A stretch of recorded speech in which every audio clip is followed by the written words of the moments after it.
É lícito ao ente municipal criar, organizar ou suprimir distritos sem observância à legislação estadual ou federal? Não, né? Precisa observar os critérios de acordo com a hierarquia das normas. Alternativa B. É vedado, é proibido ao município subdividir-se em distritos e áreas administrativas? É proibido ou é permitido? Não, é permitido em áreas e administrativas, certo? Foi quando eu expliquei que existem subdistritos em outras cidades. Constituem poderes do município, independentes e harmônicos entre si, legislativo, judiciário e executivo? Não, é só legislativo e executivo. Perfeito. Viu que cai, né? Viu que cai o detalhe. Uhum. Última. Todo poder emana do povo. Vamos lá para o artigo 1º da Constituição Federal e artigo 23 da nossa legislação. Todo poder emana do povo que o exerce direta ou indiretamente, através de seus representantes. Básico, né? Bem básico. Básico. Uhum. Perfeito. Essa aí. Decoreba. Só para a gente Decoreba mesmo. Pois é. Às vezes a gente está lendo alguns artigos aqui e pensa, para que a gente está lendo uma coisa que nem vai cair uma coisa tão óbvia? Só que aí eles modificam uma palavrinha ou outra e vira uma questão difícil para quem não leu. Por isso que é bom ler mais de uma vez, né? Só que é muita Vira mesmo, porque aquela ali, por exemplo, a segunda, quem não sabe que é distritos e áreas administrativas, eles podem substituir algum daqueles termos por ali, subdistritos. né? Por subdistritos. Exatamente. E eu vou te falar mais uma coisa. Eu já vi aluno de faculdade errar a questão porque não sabia o que era vedado. Achava que era permitido. Proibido, né? Eu já vi colegas meus errarem a questão por ignorarem o significado da palavra. É vedado, vedado tá valendo. Certo? É vedado, é garantido. Foi essa a justificativa que meu colega deu. Sério? Claro, passou batido. É vedado, é garantido ao município se dividir dessa forma. E como aparece essa palavra na legislação quando a gente está estudando, né? Vedado, vedado, vedado. Eu acho um pouco do preciosismo jurídico, né? Porque eu creio que a norma, a lei, salvo assuntos de extremamente técnicos, eu acho que a lei ela deveria ser de fácil intelecção para qualquer pessoa, certo? Com certeza. Então, essa coisa do juridiquês, eu sou um pouco contra, porque a lei ela tem que ser clara, ela tem que atender às demandas do povo, né? Então, se nós vivemos numa sociedade que tem uma grande parcela, inclusive, de analfabetos funcionais, não adianta eu querer rebuscar demais. A pessoa vai ler e vai ficar... vai dar por isso mesmo. Não vai entender. É isso aí. Muito bem. Uma questãozinha delicada, chata de estudar, mas eu vou provar que ela cai no nosso concurso. A intervenção federal. Voltamos para a Constituição Federal. O que é intervenção federal? Bom, foi dito na primeira aula que o Estado é soberano e que os seus entes estaduais eles têm autonomia e que os entes municipais também eles gozam de sua parcela de autonomia para se gerir, certo? Mas, em casos específicos, pode acontecer uma restrição temporária dessa autonomia a nível estadual, por exemplo. Quando nós estamos estudando o artigo 34 da Constituição Federal, nós estamos falando especificamente da intervenção federal nos estados. Não é alvo do nosso concurso a intervenção nos municípios, certo? Então, eu vou tratar somente, vou falar a nível estadual. Quando que acontece a intervenção? A intervenção é um instituto jurídico de ingerência do poder público federal nos entes estaduais, que acompanha, não foi criado com a Constituição de 88. Ela vem desde a nossa primeira Constituição, de 1894, da Constituição da República, já existem outros institutos nesse sentido. Em 1934, foi criado por Getúlio Vargas na Constituição, conhecida como a polaca, o Instituto da Representação Constitucional Interventiva, que é basicamente o mesmo princípio da nossa intervenção atual. Quando que ocorre a intervenção? É quando, por algum motivo, o ente estadual ele perde o controle, seja na questão da segurança pública, seja na questão, numa questão de calamidade pública, seja numa questão de uma pandemia, problemas com a moralidade administrativa, mais de um processo de intervenção. Nós temos uma intervenção na história do Brasil que foi levada a cabo, que foi a intervenção em 2018 no Rio de Janeiro, a questão da intervenção militar na segurança pública, quando foi afastado o secretário de Segurança Pública do Rio de Janeiro. Aquela questão das favelas, das UPPs, eu não sei se tu lembra, certo? Quando colocaram os militares para subir a favela, montar as UPPs, certo? Que eram unidades de proteção à população feitas por militares lá dentro das comunidades, certo? Isso foi uma questão de perda da governança na questão de segurança pública. Mas existem outros motivos, certo? Qual a definição teórica para a gente ter aqui, que eu busquei junto à literatura? O que é intervenção federal? É o procedimento político-administrativo que determina a restrição temporária da autonomia do ente federativo. Pode se dar tanto no âmbito da segurança pública, das contas públicas, certo? Por exemplo, o governador não apresentar as contas públicas depois de passado o tempo. Pode ser movido um processo de intervenção. E essa intervenção ela pode se dar de duas formas. Pelo poder executivo federal, por exemplo, o presidente visualiza que as queimadas na Amazônia estão demais e o governador da Amazônia, do governador do estado do Amazonas, não consegue dar conta. Então, ele o presidente promove uma intervenção federal no estado do Amazonas. Aí não tem nada a ver com violência, mas tem a ver com uma calamidade, certo? Contas públicas, mais de um processo foi movido nas contas públicas do Distrito Federal e do Rio de Janeiro, certo? Mas que não foram levados a termo, certo? Não acabaram se consolidando como intervenção. Por quê? Porque foi levado ao STF uma representação... temos 3 minutos. Bom, opa, despertou.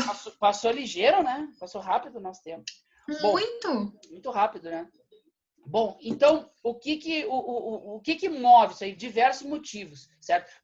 Só para eu finalizar aquele meu raciocínio. Pode ser movido diretamente, espontaneamente, é o termo, pelo presidente da República, ou passar por um processo judicial no STF, certo?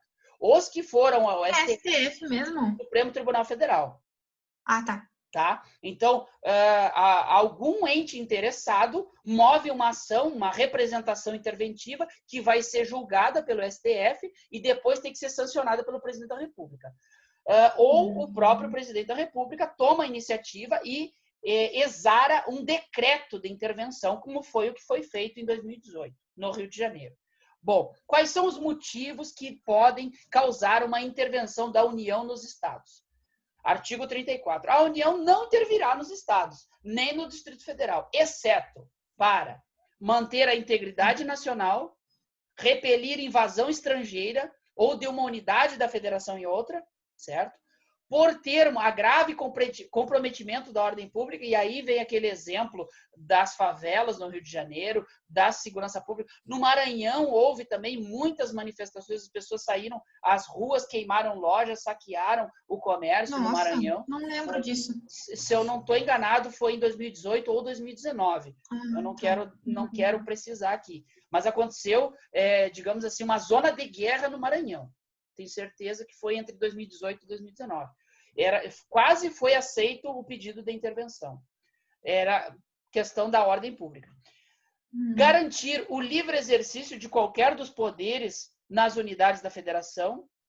Reorganizar as finanças da unidade da federação, certo? Então, pode acontecer de um estado brasileiro simplesmente entrar em concordata, quebrar o caixa, certo? O Rio Grande do Sul andou bem perto disso, diga-se de passagem.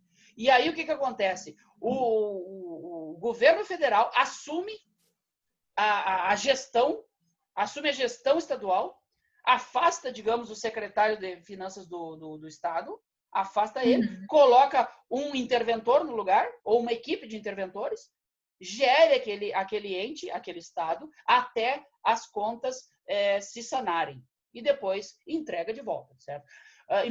Importante dizer, esse decreto de intervenção, ele não é ad eternum. Ele é um evento pontual e ele, no decreto, normalmente, o primeiro artigo desse decreto vai determinar o tempo em que essa intervenção deverá ocorrer, certo? Lá no Rio de Janeiro, o decreto de intervenção, no seu artigo 1º, dizia: esta intervenção durará até o dia 31 de dezembro do ano corrente. Ou seja, até o final do ano, o Exército está no morro, está nas ruas do Rio de Janeiro, basicamente. Mas depois será revista a situação, ou mesmo antes. Esse decreto ele pode ser revogado a qualquer tempo, quando a situação voltar à normalidade, certo? Muito bem. Ele dura um ano? Não. Ele dura o tempo que for necessário. Ah, tá. Entendi. Mas importante, ele não é eterno. Tá. Certo? Lá no Rio de Janeiro, ele começou em agosto. A intervenção começou em agosto, mas já tinha data para terminar. Até 31 de dezembro está cessada a intervenção. Tá, entendi. É importante que esse modelo interventivo ele é um paliativo, ele é uma resposta para um problema pontual, mas ele não pode perdurar no tempo. Tanto é que justamente por isso que nós vivemos num Estado democrático de direito. De outra forma, nós viveríamos num estado de exceção, certo? A intervenção, ela vem para solucionar uma questão de exceção. Nós não vivemos num estado de exceção. A nossa regra é um estado democrático de direito. É só uma questão emergencial, digamos, atual. Perfeito, entendi. Perfeito. Tá.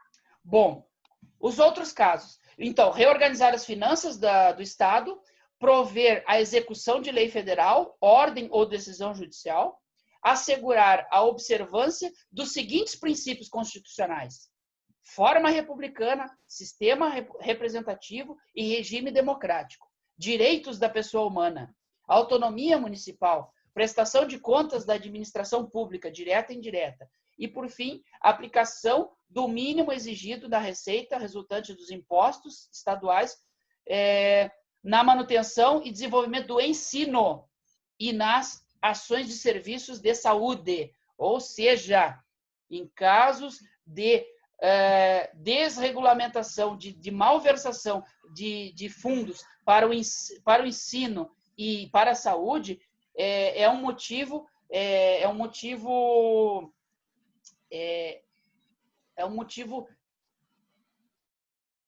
vetor, é um motivo canalizador desse processo interventivo. As políticas de ensino e serviços de saúde, certo? Bom, para fechar, vamos resolver uma questão antes de encerrar nossa aula. Não constitui motivo para a intervenção da União nos estados ou dos estados nos municípios. Olha só, essa aqui pede a errada. A não prestação de contas devidas na forma da lei, inobservância da forma republicana, sistema representativo e regime democrático, o não pagamento sem motivo de força maior por 2 anos consecutivos da dívida fundada, a ausência de aplicação do mínimo exigido na manutenção de desenvolvimentos de políticas de ensino e serviços públicos de saúde. Essa aqui está certa, confere? Essa aí tá certa? Sim. A não prestação de contas devidas também está certa, né? Não constitui motivo para intervir. Acho que é... Será que não? Voltamos aqui. reorganizar as finanças da unidade da federação. Ó, prestação de contas da administração pública. Ó, a não prestação de contas, ela constitui. Ah, sim. Viu como é complicadinho? É. Bom, então, nós temos, sobraram a inobservância da forma republicana, sistema representativo e regime democrático. Democracia ameaçada. É motivo para intervenção ou não? Sim. Sim. Então, por que está errado essa aqui? Então, chegamos à conclusão que é essa. Por eliminação. Tá, aí por quê? O não pagamento sem motivo de força maior por 2 anos consecutivos. O tempo? O tempo. Mas eu não lembro qual tempo é. Eu sei que 2 anos não aparece aí. Vamos achar aqui. Ali, ó. Tá. Suspender o pagamento ali, ó. Aqui, ó. Por mais de 2 anos consecutivos. Mais de 2. Tá aqui, ó. Suspender o pagamento. Viu? Esse é o detalhe. Suspender o pagamento da dívida fundada por mais de 2 anos consecutivos. E ali fala 2 anos, né? Exato. Viu? É o detalhe do detalhe. Por isso que a gente tem que estar sempre relendo a legislação. É nesses detalhes que a nossa banca se apega.